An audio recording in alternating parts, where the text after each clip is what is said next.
يوسف صادق كريستوس ببيجا عدي كوني بإسماعيلاويان تشيطو مسرستو على جيبو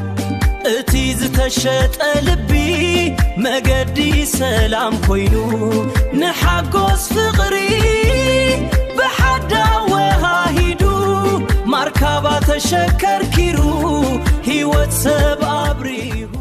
ታቦር በብርሃን ንክርስቶስ አንጊሱ ኢየሩሳሌም ሰማያዊት የማን መንግስቱ ርእሲ ማሕበር አብዝፋኑ በኽብሪ ተቀሚጡ ናይና ጽነት ቃል ካብ ሰማይ ፈሲሱ ማርካባ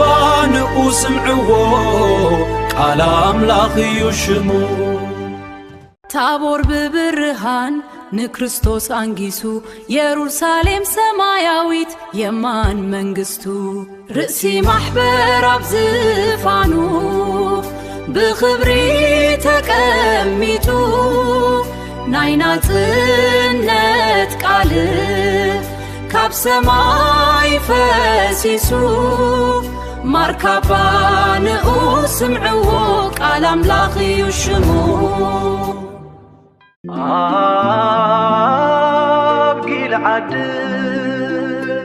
ኣብ ጊልዓድ ቆይሙ ሆሬብ ሲና እስራኤል ቃል ኪዳን ሕጊ ሙሴ ቅብእ አሮኑ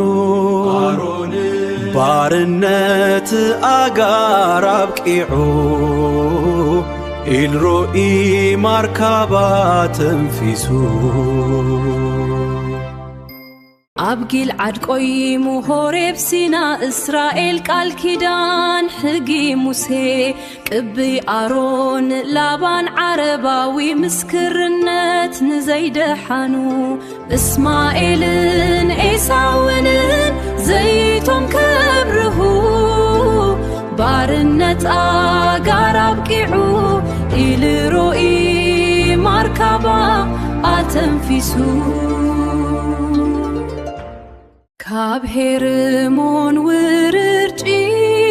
ጸሎት ምእመን ክወርድ ዮሐንስ ኣብ ዮርዳኖስ ተአዛዝነት ክወልድ አካል ክርስቶስ ኣብ ምድሪ ከይድቅስ ክነቅሕ ሊቀ ካህና ይልምን ምስ ርእሱ ክትዓርቅቅ ካብ ሄርሞን ውርጪ ጸሎት ምእመን ክወርድ ዮሐንስ ኣብ ዮርዳኖስ ተአዛዝነት ክወልድ አካል ክርስቶስ ኣብ ምድሪ ከይድቅስ ክነቅሕ ሊቀ ካህና ይልምን ምስ ርእሱ ክትዓርቅቅ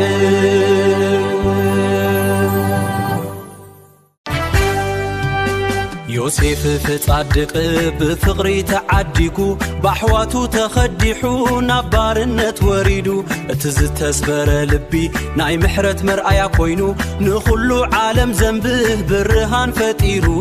ማርካባ ተሽከርኪሩ ንህይወትና አብርሃ ፍቅሪ አንጊሱ ንኹሉ ብሓደ አዋሃደ ንኹሉ ብሓደ አዋሃደ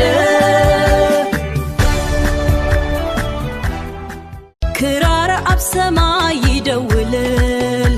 ገሊላ ወይኒ እቲ ናይ ኤልያስ ሓዊ ምስጢረ ፍርባን ኮይኑ ናይ ድሕነት መኣዲ መስዋእቲ ቀርሜሎስ ሓሳዊ መሲሕ ቀርዲዱ ናይ ዘላለም ሰላም ማርካባ ተሃኒጹ ሓጢአት ዓለም ደምሲሱ መስቀል ተዓዊቱ ሓጢአት ዓለም ደምሲሱ መስቀል ተዓዊቱ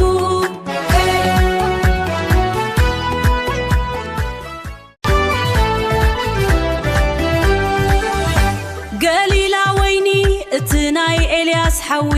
ምስጢረ ፍርባን ኮይኑ ናይ ድሕነት መኣዲ